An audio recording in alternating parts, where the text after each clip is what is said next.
Pemirsa ingin tahu perkembangan terbaru yang sedang penting, segmen Garis Batas menyajikan isu terkini, inspiratif, dan menghadirkan solusi. Kami akan hadirkan sisi unik dan menarik yang terjadi di kota-kota besar tanah air dalam Garis Batas.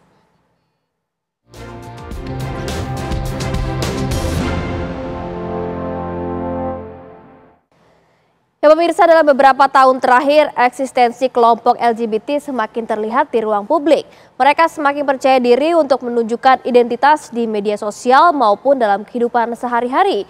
Polisi pun terus melanjutkan pemeriksaan mendalam mengenai pesta seks sesama lelaki di Jakarta Selatan. Lantas apa faktor yang mendorong para LGBT ini semakin terbuka di ruang publik? Selengkapnya dalam Garis Batas Kode Arisan di Pesta Seks Gay.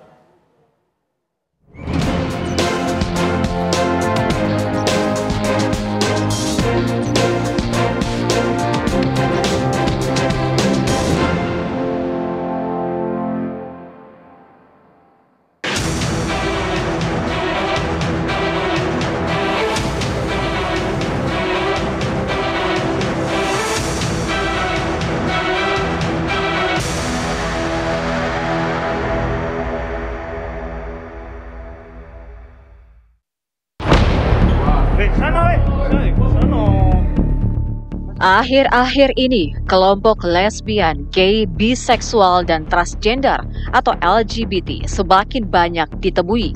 Eksistensi kelompok LGBT semakin terlihat di ruang publik.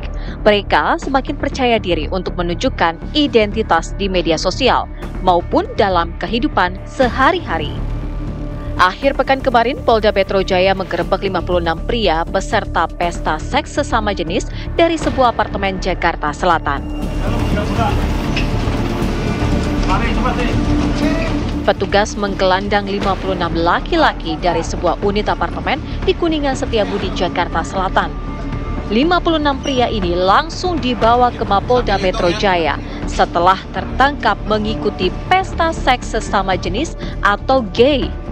Penyidik Subdit Renakta Ditreskrimum mencatat data dan keterangan dari semuanya seusai penggerebekan yang berlangsung Sabtu malam 1 Februari 2025. Dari 56 laki-laki yang diamankan, penyidik kemudian menetapkan 3 orang sebagai tersangka. Ketiganya adalah BP yang berperan sebagai pengundang para peserta. Selain itu ada pula RH dan RE yang berperan sebagai penyewa kamar apartemen itu. Para peserta mengaku awalnya ada 20 orang yang dikontak oleh BP untuk ikut dalam pesta seks. Jumlahnya bertambah setelah mereka mengajak rekan yang lain. Petugas juga mengungkap para peserta datang tanpa dipungut biaya. Polisi menyita sejumlah barang bukti seperti alat kontrasepsi, obat anti-HIV, serta bukti pemesanan kamar apartemen.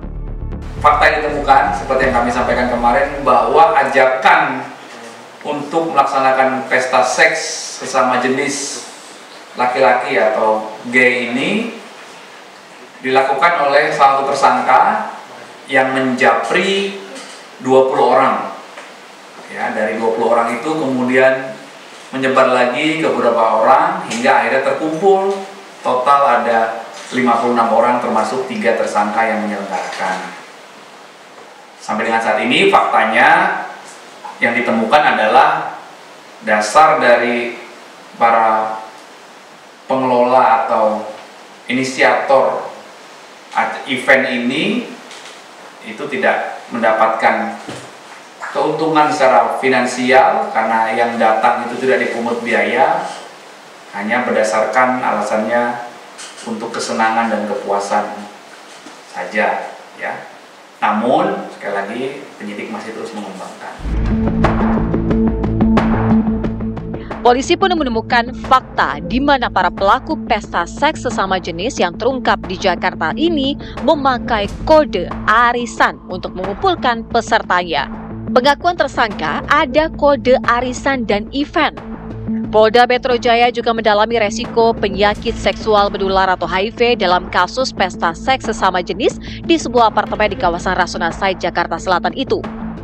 Penyidik memeriksa secara intensif para tersangka untuk diketahui telah berapa kali mereka mengadakan acara serupa sehingga jaringan mereka bisa terungkap tuntas. dari 56 orang yang diamankan, yang telah ditetapkan tersangka dan dilakukan penahanan ada 3 orang, seperti yang kami sampaikan kemarin. Untuk 53 lainnya statusnya sampai dengan saat ini saksi. Ya. Namun penyidik terus melakukan pendalaman. Tim Garis Batas Begulik, faktor apa yang mendorong komunitas LGBT ini semakin terbuka? Dan sejauh mana dukungan komunitas berperan dalam perubahan?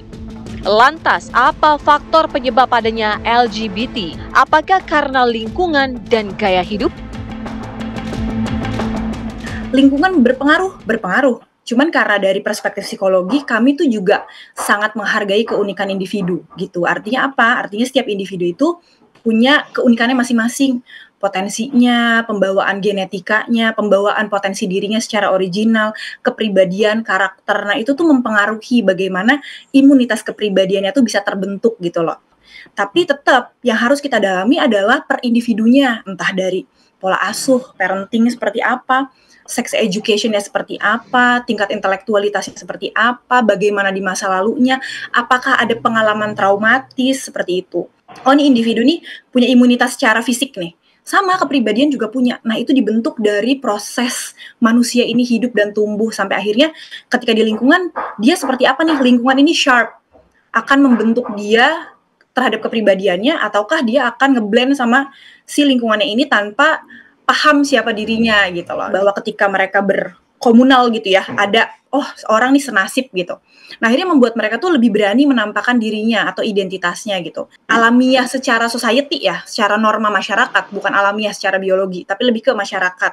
Dan emang kan orang kan pasti akan seperti itu gitu loh, untuk memperlihatkan perbedaannya ada loh yang sama kita, mencari yang seragam. Jadi akhirnya mau nggak mau dia ngerasa kalau misalkan emang mengekspresikan dirinya dan ada orang lain, dia pasti akan merasa lebih percaya diri gitu. Cuman yang sebenarnya disayangkan adalah kenapa yang diglorifikasinya adalah perilaku seksualnya.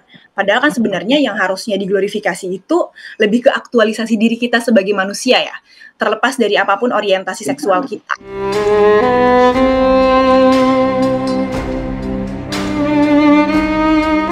Dukungan sosial dan perkembangan media digital dianggap sebagai 2 faktor utama yang membantu komunitas LGBT berasa lebih diterima. Tim TV One mengabarkan.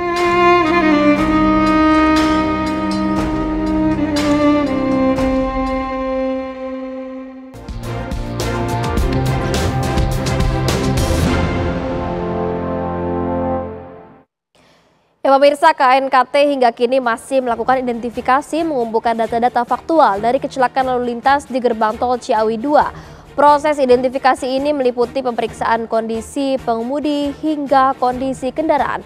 Informasi selengkapnya usai jeda berikut ini, tetaplah bersama kami.